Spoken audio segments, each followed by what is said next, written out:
ये जो बात मैं शुरू कर रहा हूं, जहां मैंने मौन 2 मिनट के लिए श्रद्धांजलि की बात की है, ये अधिकार मेरा नहीं है अध्यक्ष महोदय, ये अधिकार आपका है।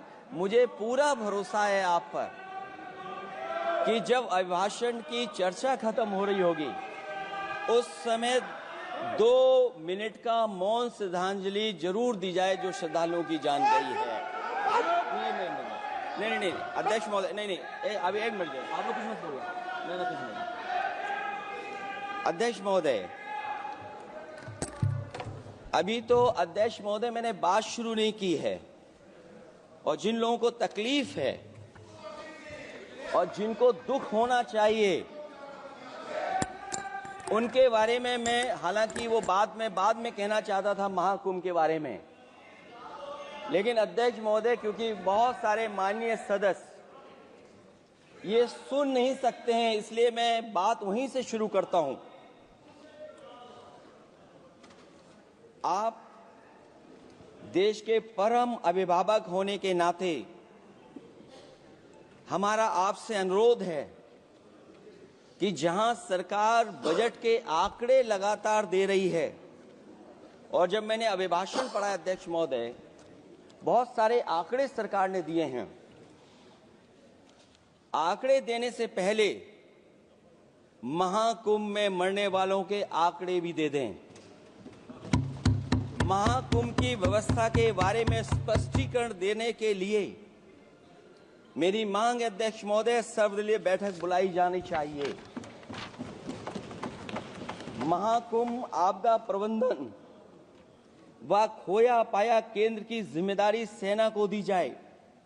महाकुंभ हादसे के शिकार लोगों की मृत्यु, घायलों का इलाज, दवाइयों, डॉक्टर, भोजन पानी, परिवहन की उपलब्धता का आंकड़ा संसद में पेश किया जाए। महाकुंभ हादसे के लिए जिम्मेदार लोगों पर, महाकुंभ हादसे के लिए जिम्मेदार लोगों पर घोर दंडात्मक कार्रवाई हो।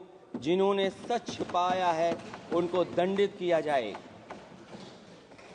अध्यक्ष महोदय, हम डबल इंजन की सरकार से पूछते हैं, अगर अपराध बोध नहीं था तो आंकड़े दबाए, छिपाए और मिटाए क्यों गए हैं? सच छिपाना और मिटाना भी तो अपराध है। इसका दंड कौन भुगतेगा अध्यक्ष महोदय? जहां इंतजाम होना चाहिए था वहां प्रचार हो रहा था। एक धार्मिक समागम में डबल इंजन का राजनीतिक प्रचार अशोभनीय है, निंदनीय है। इतने बड़े हादसे के बाद कम से कम अब तो वो होर्डिंग उतरवा देना चाहिए।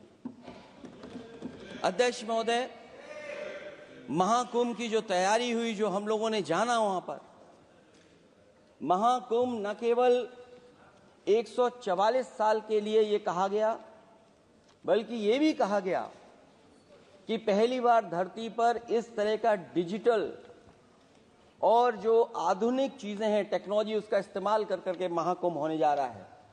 सीसीटीवी, ड्रोन, लाइव स्ट्रीमिंग के आधार पर जिनका दावा था कि वो डिजिटल कुंभ करा रहे हैं, वो मृतकों की डिजिट नहीं दे पा रहे हैं। एक तरफ तो जो लोग डिजिटल डिजिटल डिजिटल अध्यक्ष महोदय कहने को थकते नहीं हैं, लेकिन जब कुंभ में इतना बड़ा हादसा हो गया है तो यही सरकार डिजिट नहीं दे पा रही है। हमारे अपने लोग मारे गए हैं, जिसमें परिवार का हर रिश्ता दिवंगत हुआ है। किसी की माता, किसी के पिता, किसी की बहू, किसी की बेटी, किसी का भाई बहन, चाचा चाची, बच्चों के आंकड़े तो अभी तक नदारद हैं। खोया पाया केंद्र ही लोगों को तो नहीं मिल रहा है, जो खोया पाया केंद्र था उसको भी लोग पा नहीं पा रहे, ढूंढ नहीं पा रहे। अध्यक्ष महोदय, कुंभ कोई पहली बार नहीं हो रहा है। कुंभ का आयोजन सदियों से होता आया है।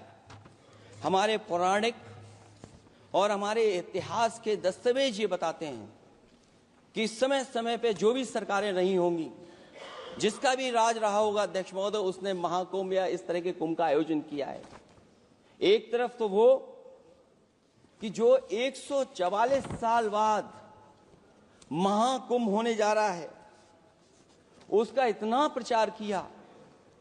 और मैंने तो कई टीवी इंटरव्यूज में, कई समाचार चैनलों पर ये बात सुनने में आई और सुनते रहे हम लोग कि सरकार ने 100 करोड़ लोगों के आने का इंतजाम किया है। और अगर 100 करोड़, अध्यक्ष महोदय, अगर ये बात गलत है तो मैं रिजाइन आपको देना चाहता हूं।